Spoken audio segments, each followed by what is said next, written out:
Good evening, everyone, and welcome to tonight's episode of Hey Sister. Hey sister, how you doing, girl? Hey, sister, I'm doing wonderfully. How are you doing? Blessed and highly favored. That's what I'm gonna say. I just had one of the best meals I've ever had in my life, and I'm like on a high and ain't even had no alcohol because I don't have to blame it on a goose. We're gonna talk about what Fountain said in a little bit. He said, I don't I drink don't like wine. wine. I drink Grey Goose. If you want to know the truth. She said, blame it on the goose, got you feeling loose, right? Y'all tonight. Don't get me started, Sister, child. how you doing tonight? I said I'm doing well, and I asked how you were. And I you know, but said, I was just wondering if you had any more, because it's just been so much this week. I mean, it's been so much, and we gonna talk about it. Tonight's episode is titled "What You Talking About, Willis?"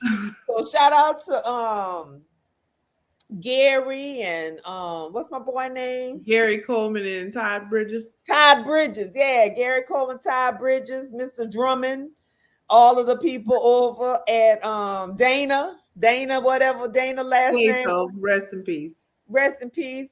Rest in peace to Gary as well. Like shout out to the whole crew over there at Different Strokes, right? They not over there no more, sister. Don't worry about it. Well, you can get your rerun every now and then. But what you talking about, Willis, is the title of tonight's episode. So we want you to like, follow, share, subscribe. Let people know that you are tuning in to Hey Sister. You watching a replay on YouTube, Facebook, what have you. We want you to join the conversation tonight in the comments because we got a lot to talk about. Hey, Jody, thank you for tuning in. We love having you every week, tuning in to Hey Sister. Tell a friend. Because child tonight. Oh, don't forget, go to our website, y'all. Check out our website. We got some merch. We might need to get on some more merch tonight based on some of these quotations these quotables that came on down from the courtroom down in Georgia. I mean, there's a little song. I can't remember what the artist was. Who sang The Devil Went Down to Georgia? I don't know, sister. That's not one that I'm aware of. But I know The Devil Went Down to Georgia. No, I don't. Charlie Daniels. The Charlie Daniels, ding, ding, ding, ding, ding, ding, doom, doom, doom. That Devil Went Down to Georgia. Okay, I'm gonna drop a link to The Devil Went Down to Georgia. She gonna listen to that. But I'm gonna tell y'all, The Devil Went Down to Georgia. But they got that. Listen, Jody got her mug. Yay! We glad you got your mug. Please, everybody, go to Hey Sister website, order you a mug, order you a shirt. Let them know. Jody's mug says no. It's a complete sentence. And don't you ever forget that. But the devil went down to Georgia, but he got blocked, is what I think.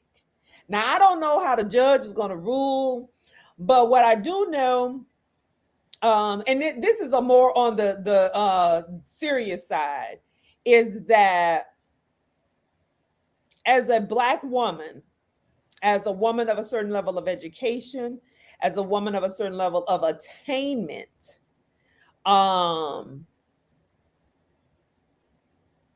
I think many of us felt personally aggrieved at the line of questioning, at the method of questioning, and at the fact that the level that has been gone to impugn and impeach the character of this district attorney as she prepares to bring this very serious case. It had nothing to do with the case. It has nothing to do with the case law. It has nothing to do with the legal facts. It was all about her personal affairs and to give a hint, a glimmer, indication, intonation, whatever word we want to use, that in some way she's compromised or unethical, but certainly nothing illegal.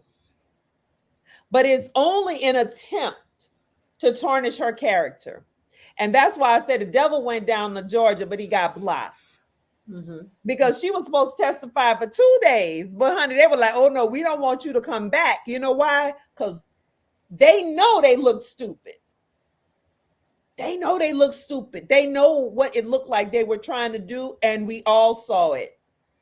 We all saw it. That's my main keeper takeaway. Like Jody said, when the devil went down to Georgia, he was looking for a soul to steal. And the souls that are being stolen are those on the side of injustice, those on the side of unrighteousness, and those who are not on the side of truth. Now, I recognize they got to defend their clients, but the method and the means by which they're trying to demean and destroy this woman has nothing to do with that. Their souls have already been stolen, as far as I'm concerned. I don't know, sister, what say you? We're going to get into some details, but that's my key takeaway from off top.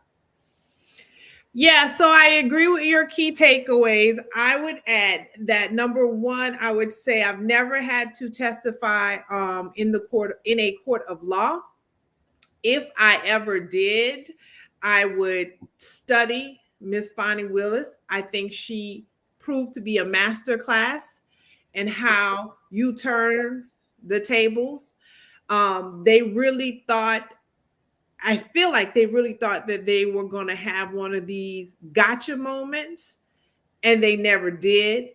And again, it proves that, you know, people are willing to go to the ends of the earth, it seems, to be on the wrong side of justice and righteousness.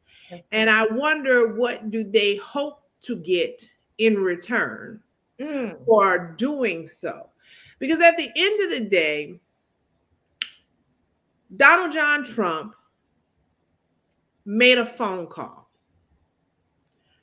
to election officials in the state of Georgia and said in no uncertain terms, I just need 11,000 or so votes. Find 11,000 or so more votes. These are words that came out of his mouth. So the fact that we're even having this conversation about whether or not the lead prosecutor, she had a relationship with him or not, and it all came about because his wife filed the lead investigator. He's the investigator. Lead investigator, excuse me. Yeah, and I guess it all came about because his wife filed some divorce paperwork or something like that.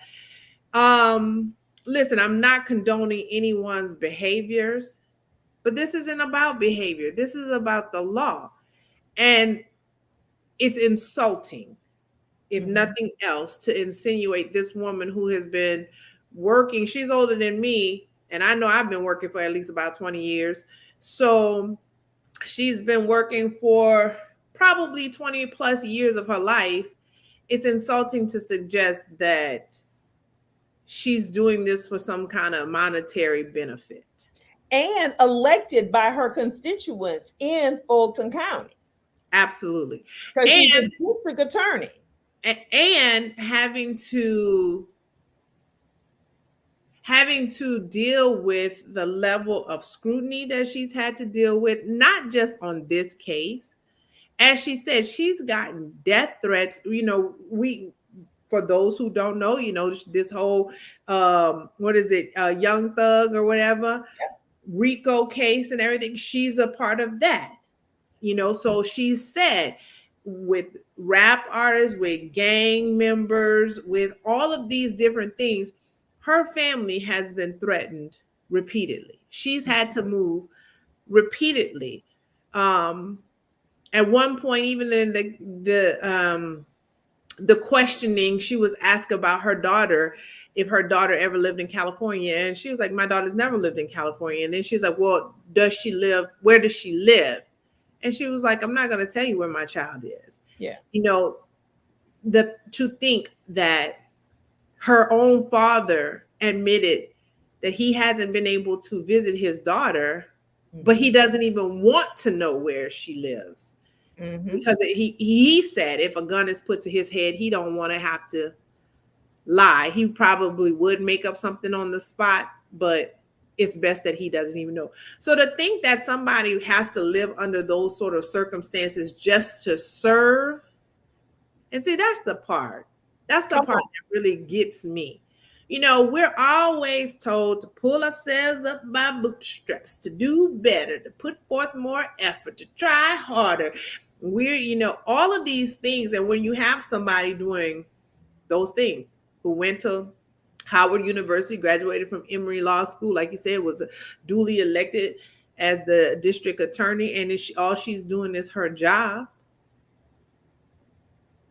And for you to have to deal with death threats on a regular basis, you know, you and I both saw the movie American Fiction, and I don't want to give it away for those who still haven't seen it, but there's a very poignant moment when we see Tracy Ellis Ross's character, who talks about dealing with trying to go to work, just trying to do your job, and someone is threatening to kill you.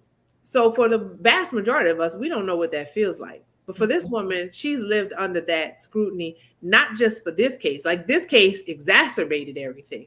She's been living under that level of scrutiny for years. And I think it's unfortunate that she has to go through that to serve, but it's disrespectful for the people who are questioning her to suggest that after having been an attorney, now being a district attorney, not having, she said, I think she did she was a magistrate judge or something like that as well, to suggest like she can't have money to take care of herself, and basically she needs a man to prop her up. That's insulting. Girl, listen, we're gonna get into that. So if y'all don't know who we talking about, we are talking about one Miss Bonnie Willis.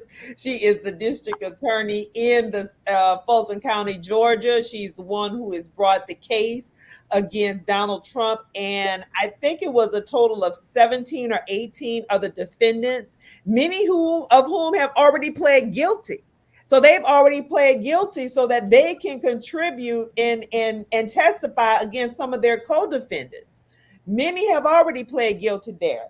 She has brought this case, and because she have a relationship or had a relationship with one Mr. Nathan Wade, who is the lead investigator in the case, all of these allegations. So I said up front, they're trying to impugn her character. But production assistant, if you would get the video of the highlights, we want to play some of her, the highlights of her testimony, and then we're going to go into it a little further. Because let me tell you, Willis was dropping some gems and some, she had some quotables for you. Okay. It's the news from the AP News, that clip. Yep.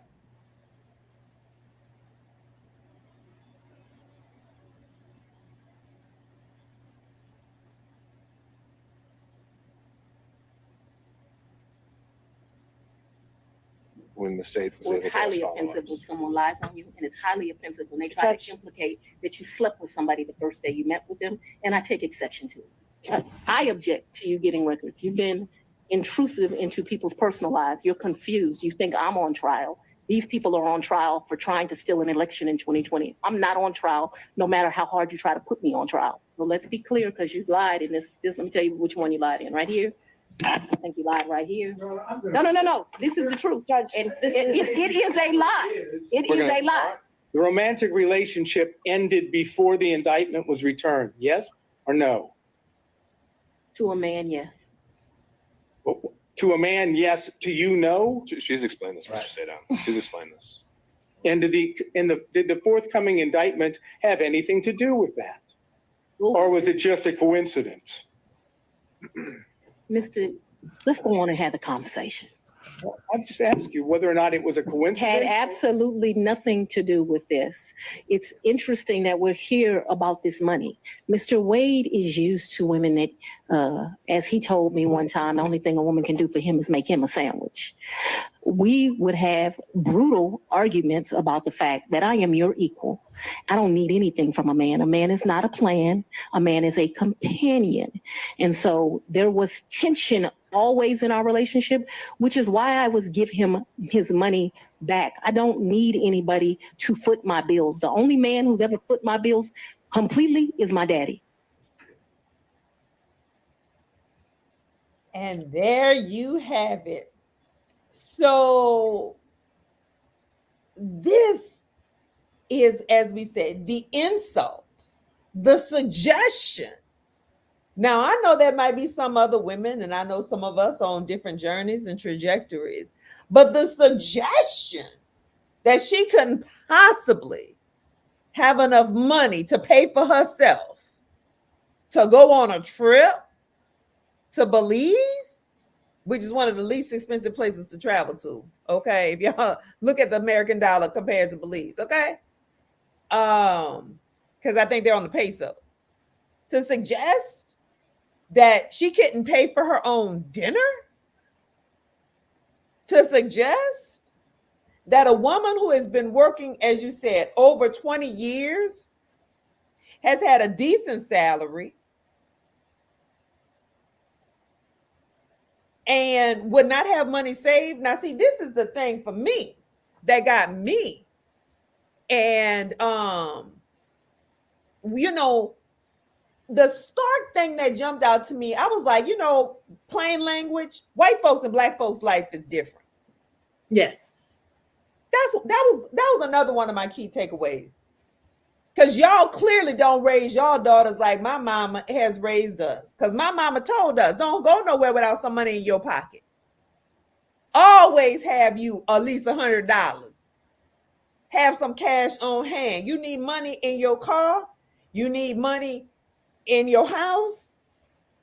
And I got a cousin who was like, oh, a cousin, I got a girlfriend. We've had these conversations. Oh, I always have. If my husband ever acts up, I got enough money for me and my child to go where we need to go. And I've been a stay-at-home mom all these years. I know how to keep some money. Okay? You hear me? That's how we are raised and trained and ingrained as Black women. Mm-hmm, mm-hmm. And she is of an age and a generation like ours where, as her father, and we'll talk a little bit about her father, our parents knew and experienced places. We've experienced some places driving in some backwoods of Louisiana and Mississippi that, you know what, I need to have cash on hand because they're going to look at me funny or sideways if I pull out a credit card or something like that, right? Mm-hmm, mm-hmm. So the suggestion, it just reminded me like our lives are not the same because clearly y'all didn't get the same lessons we got in our household because that's standard lesson in our household. I'm sorry I didn't pass it on to my children as strict as my parents passed it on to me because, you know, I got too loose and too comfortable with the cards. But what I do know is, and what I've experienced, if there's a storm coming, if there's a hurricane or whatever, because we've experienced it, baby, you better have some cash on hand. Right. You better have cash on hand because electronic systems go down. Telecommunication systems go down. And we not good at bartering because we don't know how to barter no more. I mean, this ain't like the what's that? Walking Dead. You know, we're not bartering back on that system. But baby, cash is king. You better have some cash on hand. We got a couple comments here from Mr. Donald Nettle. So his first comment is, her command of the witness box was superb because she gave her performance to not only stand on business, but she created a record for the judge to look at. Absolutely. And even at one point, the judge was like, okay, she's already answered that. Like, don't ask that no more. His next comment was Belize, and they went to Aruba on a package vacation deal. Is that a luxury trip? Absolutely not. You know how many times folks go to Aruba? Sister, how many times you been to Aruba? I've only been to Aruba once. Oh, I thought you were planning to go a second time. No, sister, I did not plan to go a second time. Well, I would love to go a second time. If anybody wants to put my bill to Aruba, I'm open to it. Run me the coins, honey. Please. Right. I have no problem. No, but the other thing was, you know, when I did the surgery and we had to do our living will and all that stuff, when I get donated my kidney, I ain't have no BBL. I ain't talking about that, y'all. that's where I wanted. I said if I should die during the surgery, I put that in my last will and testament to go back to Aruba. My ashes to go back to Aruba. Right, yeah. So listen. And then finally he said, you got to have cash on hand. Listen, let me tell you this. This is one of my key takeaways. When I go to Target or the grocery store, from now on, I'm going to get a little bit of extra cash out. Because I just always get cash when I need something, right?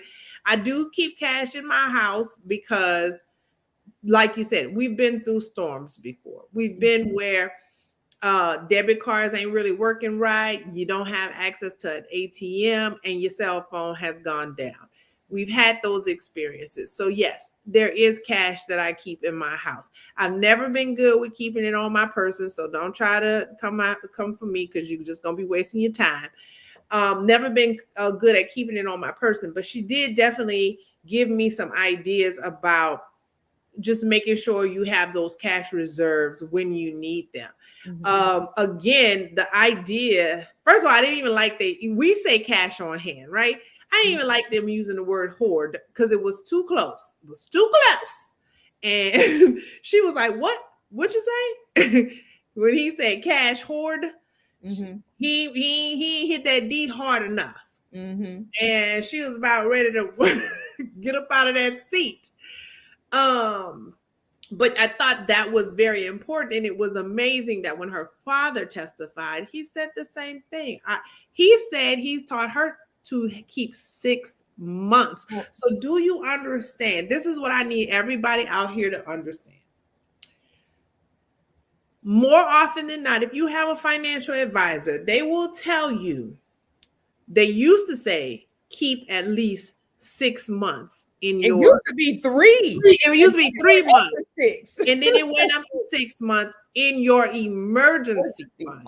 And then if you can cut it, 6 to 12 months in your emergency fund. Okay. He ain't talking about having it in her emergency fund. He was saying you needed to have 6 months worth of cash in your house, in a safe, in your possession. And so I need some folks to catch these gems because a lot of folks don't have an emergency fund. And if you don't have an emergency fund, you sure ain't about to have no cash on hand. So I just highly encourage us to take from some of those lessons. And her father did a wonderful job of giving a very eloquent explanation. And he did invoke race. He said very specifically, listen, I went to Cambridge, Massachusetts, and I was going to Harvard for a program. I had Bonnie, she was a little girl, and my wife, her mother. We went to eat. I pulled out my American Express. Now, hey, let me tell you, if you don't know about American Express, everybody who watches Hey Sister, I'm sure they know. But American Express, maybe not now, but I know back in the day, you have to pay that off every month.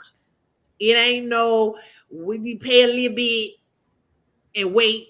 No, you got to pay off the entire balance every month. So they wouldn't take his American Express. Then he said he pulled out a Visa. They wouldn't take his Visa. Then he said he had traveler's checks. All of us know a traveler's check. Everybody don't know because some people who listen to this probably ain't ever had a traveler's check. You're right. Traveler's checks back in the day. Before you went on a trip, so that you wouldn't have any problems. Very similar to cashier's check. You pay for them in advance. They give you a check. So then you can write out for the amount that you need. And they're like cash equivalents. Cash equivalent. So that is as good as cash. They wouldn't take that. So he said he only had a $10 bill, and I believe the bill came to $9.95. That is what we have to deal with. Yes. That is what our parents have had to deal with. So when we talk about our grandmothers and grandfathers who put money in the mattress back in the day, It wasn't because they were irresponsible. It was because they knew that at a moment's notice, they might have to pack their entire families up and move away. Yes. And so it bugs me. I'm happy that he had to give them that history lesson, but it bugs me that these are our lived experiences and you playing in our face, asking this line of questioning. She said very specifically, she's had at good times, she's had upward of $9,000 in her petty cash. Mm-hmm. In the leaner times, it might have been $500. But then again, the insult to injury was, well, didn't you have a lien on your house? Why you didn't pay for that? Instead of, if you had all this cash, why didn't you pay for your lien on your house? And like she told me, it's just like when you have a building, you still go shopping. Mm-hmm. I just, listen, folks want to sit up here and again, act like we don't live in a society where race plays a very large part in the way people are treated, or as if gender does not play a very large part in the way people are treated. And it absolutely does. And we need to stop playing these games. And I'm happy that, you know, I know I'm a long-winded person, but I'm happy that every chance they took, they wanted to clarify. They wanted to provide context and backstories, because too often we have people on trial and they don't even feel comfortable responding and giving full answers. Mm-hmm. Somebody has told them, you know, don't talk too much, don't give too much information. You want to be very, no, she and her father. I was like, y'all ain't talking to Joe Blow. You're talking to two attorneys. Mm-hmm. Right. And this, because again, it goes to that whole suggestion, right? That level of bias is so deep that you don't think that we can comport ourselves and handle it. Well, and listen, or that we are going to comply. The headlines were still defiant testimony. The headlines were still made to seem like, you know, to conjure up the stereotypical angry Black woman. But like she said, the implication is that I met this man at a conference and you were trying to suggest that I slept with him on the first day. Again, ain't really something we just typically do. Right. So no, you're not about to sit up here and play those kind of games. And I don't blame her. I don't blame her for being very specific about you're not going to, so like Donald said, for the record, let the record show you put something in this brief document that you are trying to, like you said, impugn my character. So let me start you off. Let me correct you off top. And if that's what people need to see, and if they want to call us angry because we're standing up for ourselves and our integrity and our character, then we're going to have to be angry all day. Yeah. And hey, and I'm not mad at it. You know, you are generally told as a defendant, like if a defendant, because, you know, defendants don't have to testify for themselves, right? Because it's up to the state to prove their case. But the key word is a defendant. She ain't a defendant. Right. She's not on trial, as she said.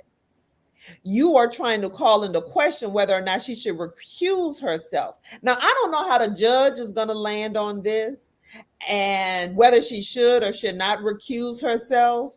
I'm not here to judge that, but I am here to judge the audacity and the caucasity that you are bringing her and asking her questions about an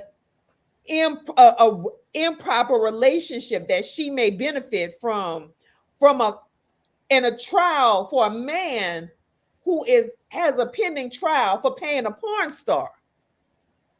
with his campaign funds. And just lost. And who just lost for improper business practices and owes the state of New York over $430 million and will not be able to have any business practices. He, for the next, I can't remember if it was 2 or 4 years, his son's 2 years. So in effect, and they have to have someone who monitors their businesses and who had lost a case of defamation against the writer, E. Jean Carroll, but couldn't keep his mouth shut long enough and lost again to the tune of $83 million. And just to be fair, he only owes New York $355 million. Okay, but I don't know. He's selling his gold tennis shoes this now weekend. They selling gold tennis shoes. We got a couple comments here. One from Jody says, I do that when I go to Publix, so every time she goes to the So grocery does store. Fonnie. Yes, so does Fonnie. What you talking about, Willis? Donald says here, Baltimore's 1980s, Baltimore, Maryland. My parents had to argue with a gas attendant that their Amex traveler's checks were not food stamps. I will never forget that. Cash on a trip was therefore taught as king to us. And you know what is real? And see, that's the thing. Our peers, our contemporaries of Gen X who are not of a Black experience have no idea the indignities that we experience, not to mention our parents, the things that we experience and observe. And so when we tell them these stories, they're looking at us as if, like, how could that possibly be? And yeah, we wondering the same damn thing. How could that possibly be? Because we are better educated, better jobs, more resilient, live in better communities, and we still got this bullshit to deal with. And that's how I gotta say it. Let's see, one more comment here. It says, the legal conflict at issue is not the relationship, is whether she was going to benefit off the total trips that amounted to $15,000. Some she shared with Mr. Wade's family. Really? Right. Really? Was she gonna benefit because he was paid a salary for doing the job as a part of this investigation? How is she going to benefit? And she's like, we ain't even in a relationship no more. Not only that, why y'all acting like she ain't getting a check? Why y'all acting like, again, she got her That's not her job. Right. Like, that's the part. It's like, what are you, and $15,000, look, I'm not sneezing at it, but for somebody in her case, like she said, being DA, she get paid over $200,000. So why would she benefit? Why would she be looking to benefit off of $15,000? And then the talk. And so, like, we talked about it a little bit earlier about the threats and how she's had to live the past almost 3 years, maybe even longer than that, because the Young Thug investigation and trial started even before this one. The suggestion that, these people obviously never had to live on the run. They've never had to, yes, I paid this person in cash. I gave them Cash App or what have you, because I don't want to leave no trace. Right. It reminded me of women who are in domestic violence situations. Right. Who don't want to leave any trace. You're doing everything in your power to get up and show up every day to work, while also being concerned, and then to ask her about where her daughter. I ain't telling you where my daughter live. I ain't gonna tell you where she live, where she rests her head. Yes, I still got this house over here, but I ain't staying there. And I'm not gonna tell you where the hell I am staying. We have had to, as you said, when you fled Katrina, and got stuck out the first time. Well, one of the storms got stuck out on that highway with your friends, right? Right. perilous situation. Running out of gas and this, that, and if you have to live on the run, you have some behavior and traits and changes that you make for survival. And clearly she was still going to work every day. Absolutely. Even that, like the absurdity that that we do. We show, think about it. Think about our ancestors who were enslaved. Yeah. Had to show up every damn day. And showed up every day. And then when enslavement was over, have the audacity for them to be labeled as lazy. Mm-hmm. Yeah, at the end of the day, I think that, and we'll continue to dissect aspects of this. It's not a trial, it's a line of questioning. They're trying to determine if she should be removed from this case. To your point, and even if they do remove her, there are other attorneys. I mean, people act like the district attorney's office has one person. Attorney. Right. Stop it. Well, this is what I was going to say. Again, not trying to give away American Fiction. It's a great movie. Please go out and see it. Support it. Wonderful movie. When I was sitting in the theater, and I think I spoke about this a few weeks ago, we're having a different experience than other moviegoers who maybe don't share some of our melanated complexions. We're laughing almost in a kind of way, right? Kind of half sigh, half chuckle kind of way, because we can relate because we've all been there. That happened to me. Right. We've all had the experiences. And the fact that they didn't even know who Stagger Lee was, like, y'all don't know Stagger Lee killed Billy? Y'all know Stagger Lee killed Billy? You told us Stagger Lee killed Billy. Anyway, but then the others were laughing at certain things that I was like, you're laughing because you think it's absurd. You think that, oh my gosh, I can't believe they said that. Oh my gosh, I can't believe they did that. And I was sitting there like, that's y'all. That's you.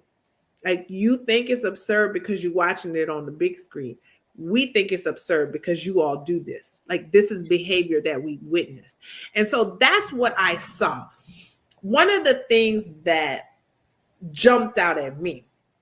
So Sister Merchant was up there first. She thought she was about to do something and got Ashley Merchant, the attorney. She jumped up there first thinking she was about to hit it out the ballpark, baby. You didn't even get a single, okay? Mm-hmm. It almost felt like after that, because we had that clip, but I know we don't have it available right now. The second lawyer, the first man, white man to come up, and the energy that he gave. Yeah. Starting out by saying, I'm going to give you some questions that I hope that you can answer. Mm-hmm. And she was like, well, I have pretty good comprehension. So, and he was like, well, we'll see about that. Right. It was insulting. Mm. If our PA can bring that up, that'd be great. I don't know about PA. You know which clip we're talking about, PA. But we're gonna drop the whole testimony in here too for y'all to take a look at. But then after him, some other folks was coming up. Some other folks was like, they ain't had no questions, whatever. But there was another guy who came up there.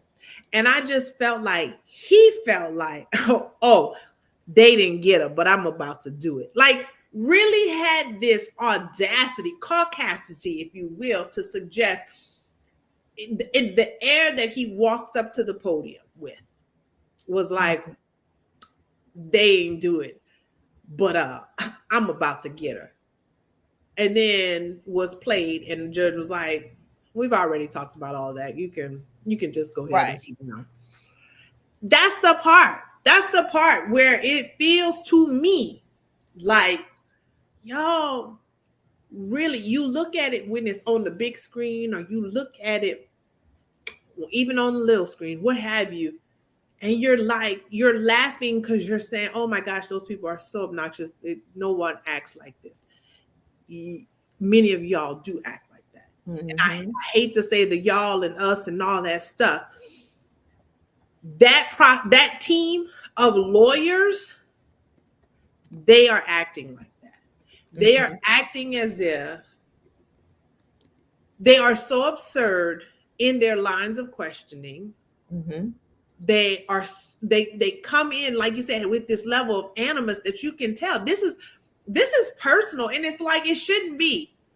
As I said, antipathy. If you didn't try to steal the election, why you so angry?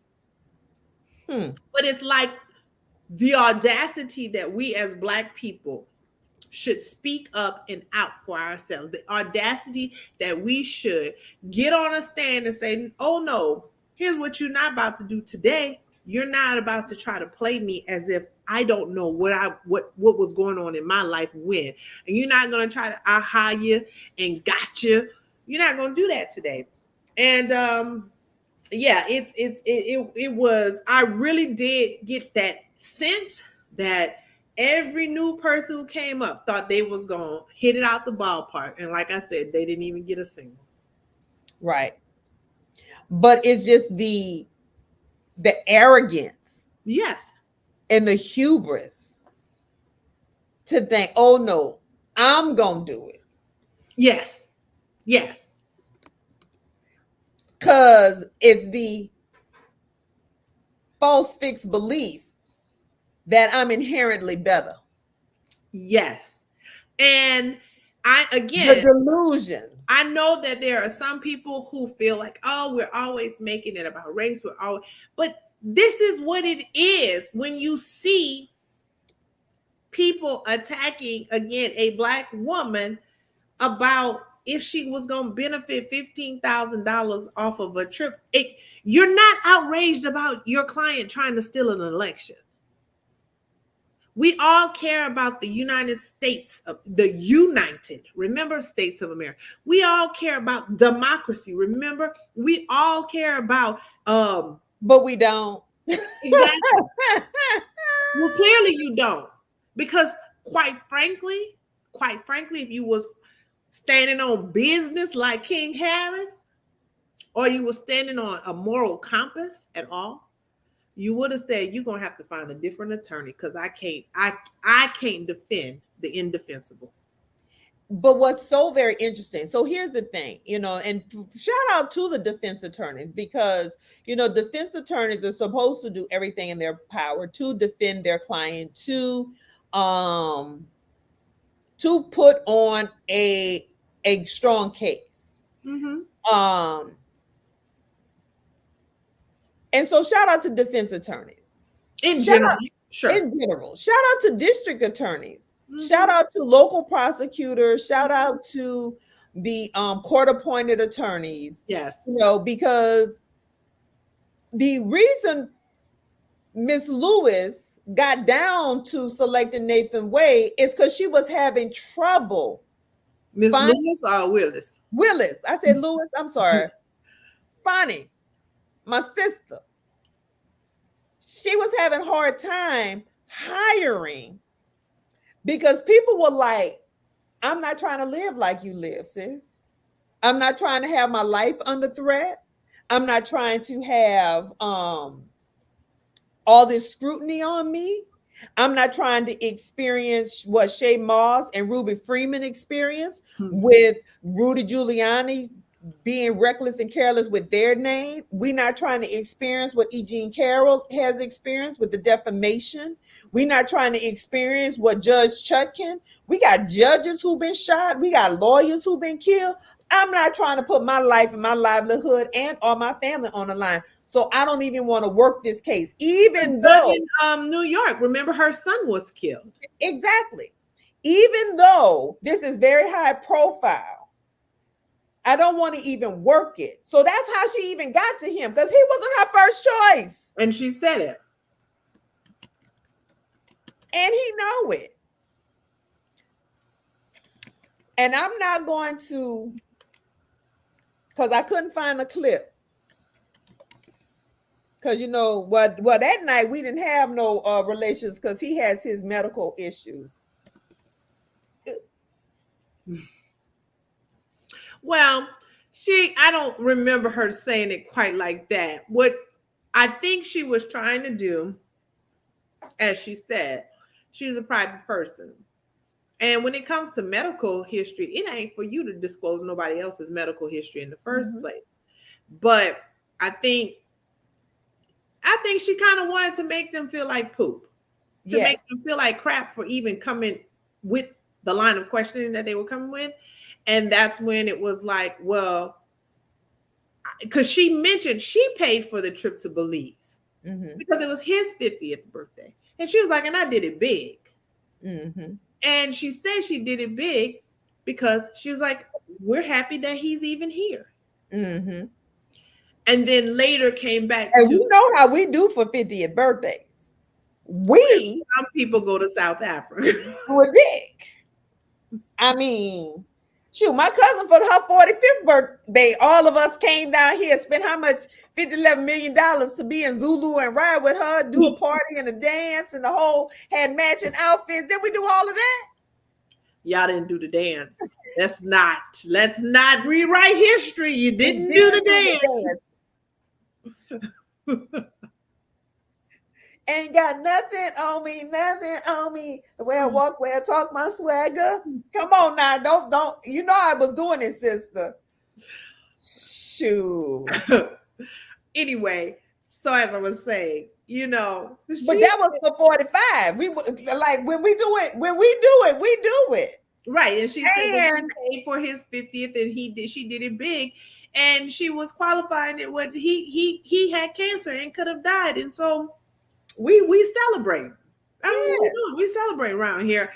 And so again, I mean, even when they got down to the non-disclosure, look, I've worked in places where they tell you ain't supposed to take more than XYZ amount of dollars and all this, that, and the third. And I mean, nobody's really ever paid me to do anything. So sure, I don't take any gifts or anything.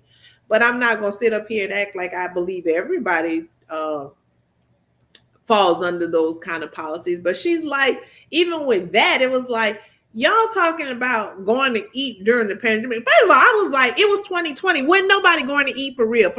And then she was like, it was a clean environment or a sanitary environment. They were like, a restaurant is sanitary. Y'all know when nobody's sitting in no restaurants in 2020. Right. So she was just saying we might order some food, pick it up, and then go somewhere eat. I might go to his office. He might come to my office. But if we did that one or two times, it didn't amount to more than $100. So if $100 is a threshold, I didn't overdo that. Now, if you talking about every single person I might have ate with in aggregate, then sure. But I know in one fair swoop, I didn't hit $100. And if I did, I paid him back. And that was another part that I think they just, again, were missing. This lady is clearly very independent. She's very independent, if you know what I mean. And she was got her own house, bam, and her own car, bam, 2 jobs, work hard. She a bad broad. Y'all don't know about that Miss Independent, honey. That Webby tell you about Miss Independent. Right, it's just independent. Neo saying Miss Independent.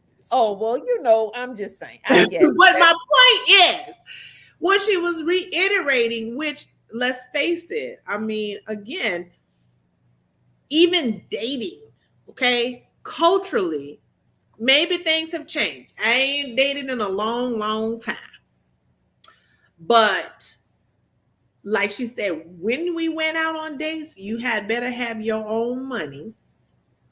Because if anything should go down, you got to get out of a situation, you're going to get out of the situation. But not only that, You just don't know if you might end up with a fool. We saw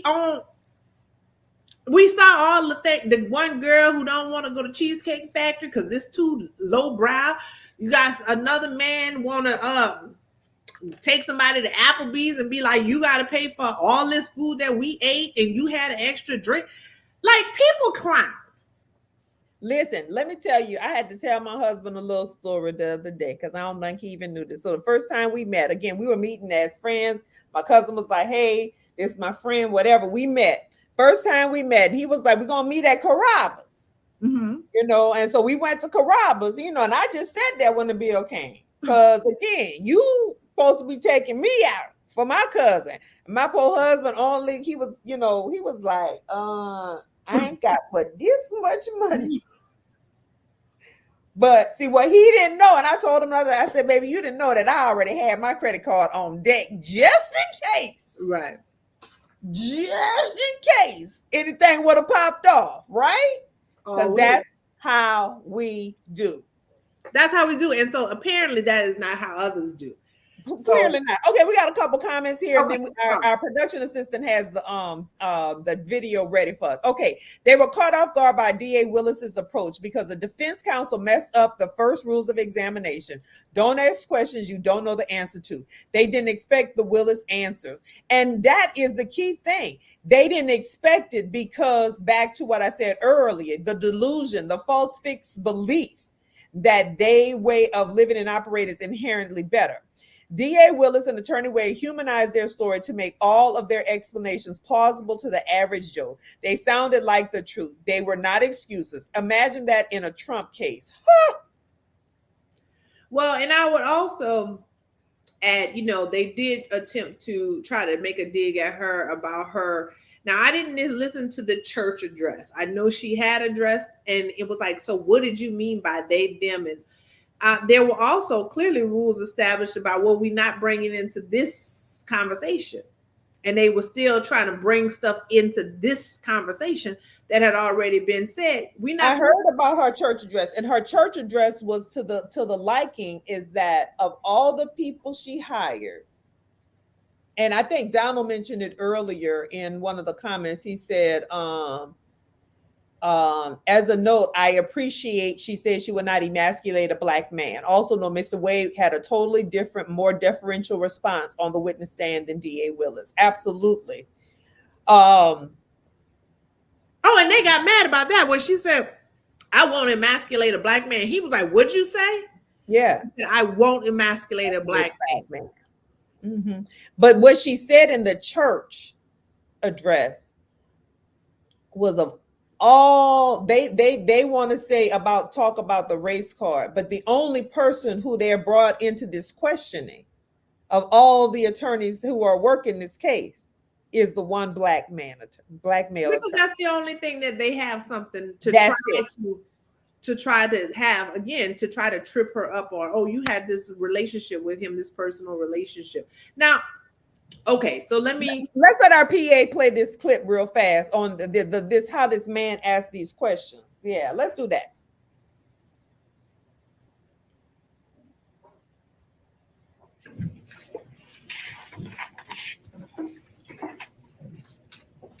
I'm going to try to ask you questions that you can actually answer without having to explain.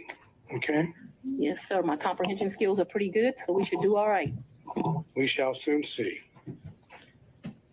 If I heard you correctly, you moved into what I will refer to as the Yurti condo in either March or April of 2021. Is that correct?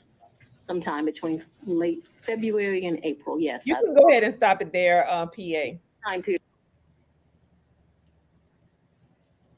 I'm going to try. See, that's your first thing. You wanted to try. You should have asked some questions that didn't require explanation. You tried and you failed. Right. That was your first problem right there. You tried. No, you tried it. That's what you did. You tried it. Yes. She explained to create a record. She was not doing a yes or no. Absolutely. Absolutely. No, there has to be context, and I can explain my answers. Can I, Judge? Can I explain my answers? Yes, you can. Because I have a command of the law as well. So I know what I can and cannot do here on this witness stand. Right. But I'm gonna try to ask you some questions that you can answer. That's why I'm saying That's what you want to do applies. Be who you talking to? Get up.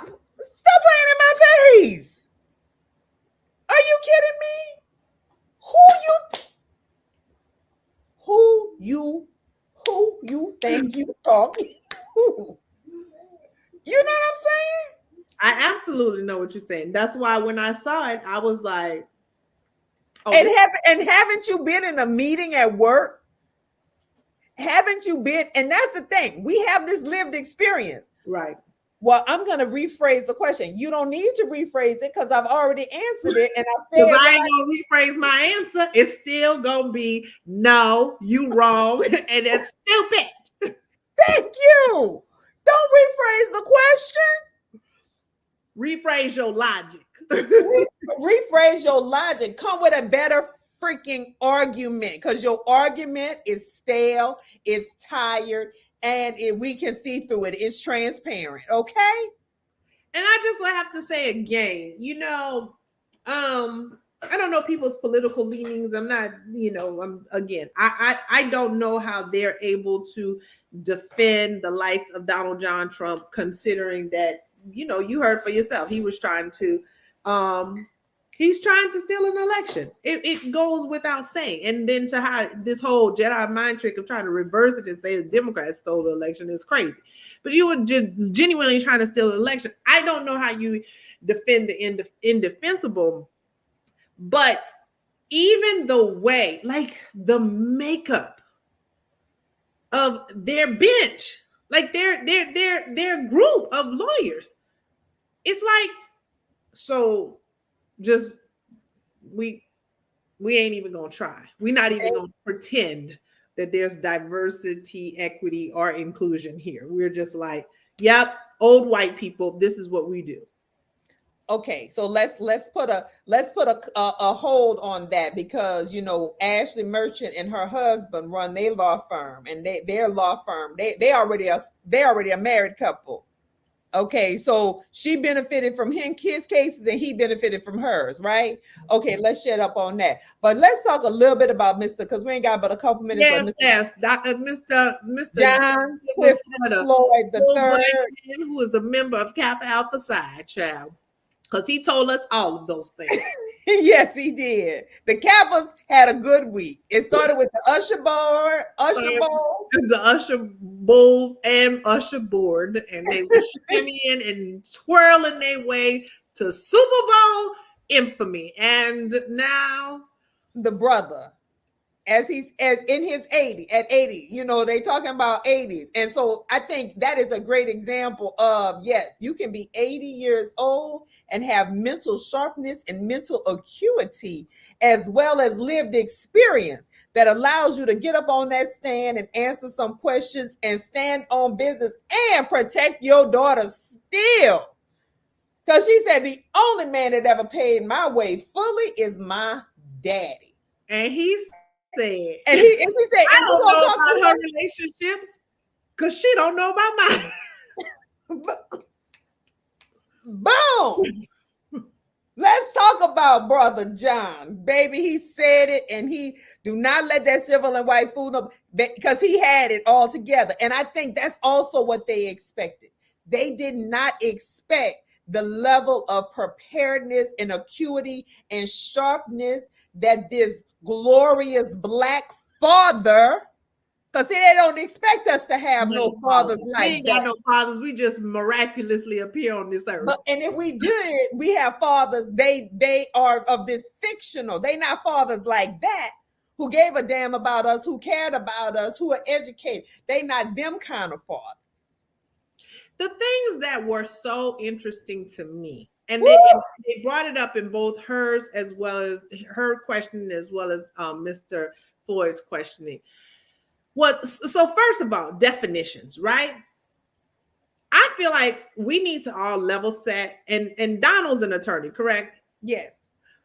Donald, I don't know how this works, but can we level set on some definitions? Because what I recognize is when we say friends, we're not talking about friends how y'all talk about friends.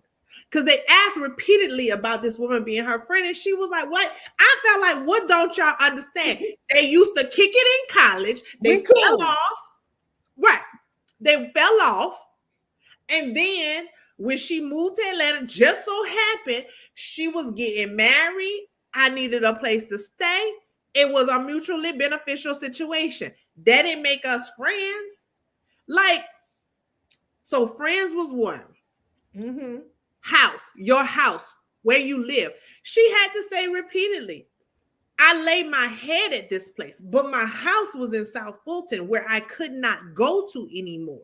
Mm-hmm. Mm-hmm. When they try to trip daddy up on the COVID, baby, they gonna tell this man who just told y'all he used to live in South Africa and he was trying to stay over there because he was retiring and he wanted to stay over there, but he ended up coming back over here because for whatever reason was some little shenanigans happening with his visa. They gonna say, well, we asked you for 2019. COVID didn't happen until 2020. Daddy said, oh, y'all heard about it here in 2020. Mm-hmm. I told you I was living in South Africa. Come on. I told you I traveled. Come on. I already knew about COVID. So yes, when I moved back here in 2019, I was more concerned about getting COVID than you, because they were trying to set it up. Well, if it was such a dangerous place to live at your house, why your daddy stayed and you left? Daddy said because he was more concerned at his age about getting COVID than what these folks claimed that they was going to do on the outside. I was like, y'all not trying to play daddy as if he don't know. Because y'all already knew what was happening in Wuhan, but y'all didn't want that. That started in October. If you go back up 2019. And he said he moved back, he moved here in September of 2019. Mm-hmm. So he was like, he knew what was up. That's right. And you and I both know now that we've been to South Africa, we know they got a relationship with the Chinese. Yes, they do. And with the Russians. And yes, they do.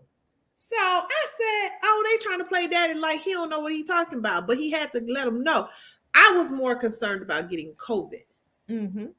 So I did not leave. Somebody needed to stay at that house. My daughter worked hard to get that house. Mm-hmm. It was a nice 4-bedroom house.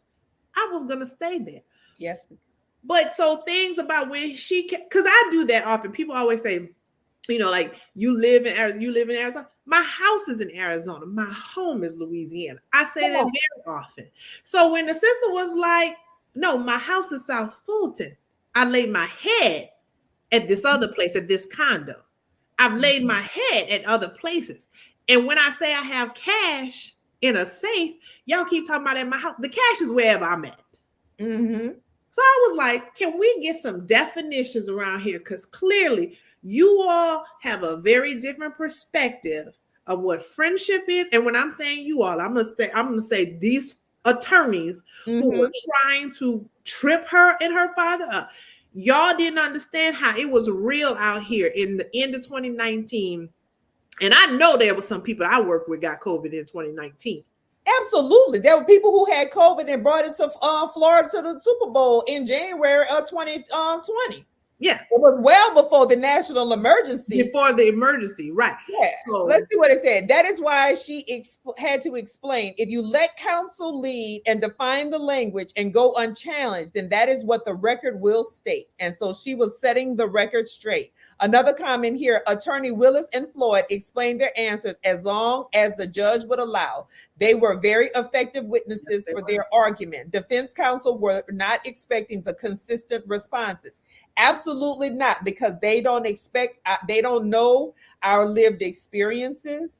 They don't know the level of traumas that microaggressions that we have learned to navigate and manage and deal with and be resilient and strong and educated at the same time, because they never had to do that. They would crumble under the pressure that we have to live with on a daily basis. Okay.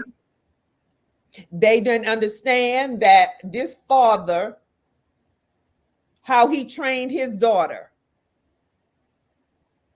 And that's what they didn't understand. They didn't expect. Clearly, they didn't understand that they have law degrees just like you do. Like I said, it's the false fixed belief that their law degree was better just because. Well, they learned today or the other day. What you talking about, Willis? What you talking about, Willis? Baby, I'm gonna tell you what Fonnie was talking about. Tell me, summarize it.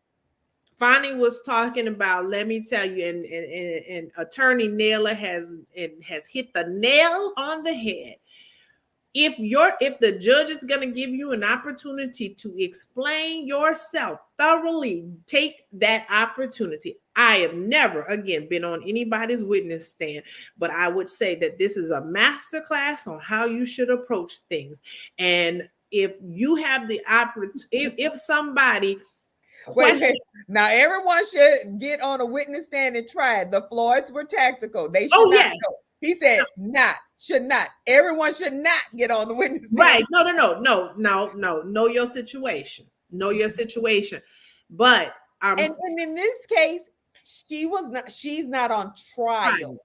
Right. They are trying to have this session to say whether or not they're going to disqualify her to serve. And they are trying to criminalize her behavior to an extent. Yes. But again, it's not criminal behavior. Look, do I agree with her having a relationship with this lead investigator? No, I don't necessarily agree with. She had the relationship before she hired him to be the lead investigator. You see? Right. But I'm, but if nobody else would take the job, she needed somebody to take that job. And clearly, he's done such a good job with the investigation. That's why so many of those that's why they are shooketh. And so many of those co-defendants have already pled guilty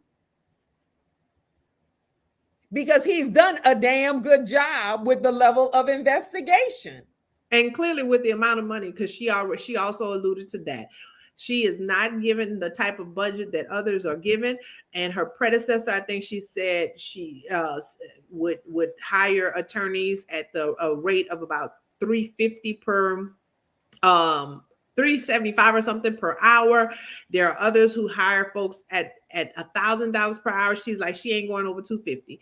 And so listen, at the end of the day, beginning of the day, and in the middle of the day, Miss Willis, Mr. Floyd III, John Clifford Floyd III, they did not come to play. Mm-hmm. Their answers were consistent. What I also appreciated about Mr. Floyd is when he told them, they asked him as if he, again, did something wrong for knowing what's going on. He like, if I turn on the TV or listen to the radio, this is everywhere. Of course, I'm going to hear some things. Of course, I read the New York Times every morning. Mm-hmm. Of course, I'm going to see things. I appreciated that he said that because sometimes I'm like the of course challenge. Of course, I am a retired attorney. Of course, I read the newspaper of record on a daily basis. Of course I watch the news. Right. Of course, I stay up on the profession that I had for so many years. Of course, I still read my legal journal. Right. What the hell do you expect? Exactly. And then the last thing I'm going to say about level setting, because they brought in again that Mr. Floyd is a member of Kappa Alpha Psi, Mr. Wade is a member of Alpha Phi Alpha. And another thing that they tried to get him on is he said he ain't meet that man till 2023. Let me tell you something about us. I could see you in passing. I could have, like he said, banter back and forth about our brotherhoods, our respective organizations. The man said, I didn't meet him until 2023. So if you want to go back to something about 2020 and you claim, yes, I saw him at my daughter's inauguration, but I didn't meet him until 2023. See, and I love it. Yes, level set. put it on the record, let the people know. We're not defining things in the same way you're defining them. No. You might call it meeting the first time you see somebody that we didn't meet. That's not We're how in the same room, but we didn't meet. Yeah. And I know, oh, that's my daughter's little friend, but no, that's not how this go down over here. Because she gonna have to formally introduce. If she's serious, if it's If something she's serious, serious. she's gonna formally introduce me. Until then, we didn't meet. That's right. Because until it's something that I need to know about, that's when she gonna let me know about it. About it, exactly. And at that point, by that point, they wasn't even dealing with each other like that no more. Because as she said, the relationship was over in his mind. It was over in June, July, because he's a man. That's right. But they didn't have the tough conversation. As a woman, it don't end till we have the tough conversation. And that didn't happen until August of 2022. Right. That's right. So I got the D9 brothers did their job. Yes, they did. Well, folks, we went over a little tonight as we were having this conversation about what you talking about, Willis. But listen, D.A. Fonnie Willis, she did the thing. Her father did the thing. Mr. Wade, they did the thing. They truly stood on business. I'm not sure which way the judge is going to rule. I think it might even be in her best interest to turn it over because the case seems to be built in such a way, and they have enough people, like I said, that have already turned and who are going to then testify on the side of the state. They have enough testimony. They have enough rock solid evidence. I think that another attorney can take this to the finish line, and she can be in the background being the advisor. I would love to see her on this I would love to see her line of questioning. Because I think there would be some brilliant line of questioning. But at the beginning of the day and the end of the day, she's not on trial. I think it's 11 people left who are on trial. And we heard the tapes. We heard the conversations. We know about the conspiring to have fake electors. We know and we've seen the evidence. And you have former attorneys on that side, like a Jenna Ellis and what was that other lady's name? I can't think of her name right now. It's leaving my head. Who have already pled guilty. Yeah. Yep. So at the beginning and end of the day, you are trying to do everything in your power to delay the inevitable. Because Donald Trump keeps on losing. He keeps showing up in court and he keeps on losing. It's losing season, honey. And so you're trying to delay another loss, but the losses will continue to come. Because of who he is. Because the devil went down to Georgia and he got blocked. How about that? Well, on that note. Good night, everybody. Thanks for tuning in. Bye-bye.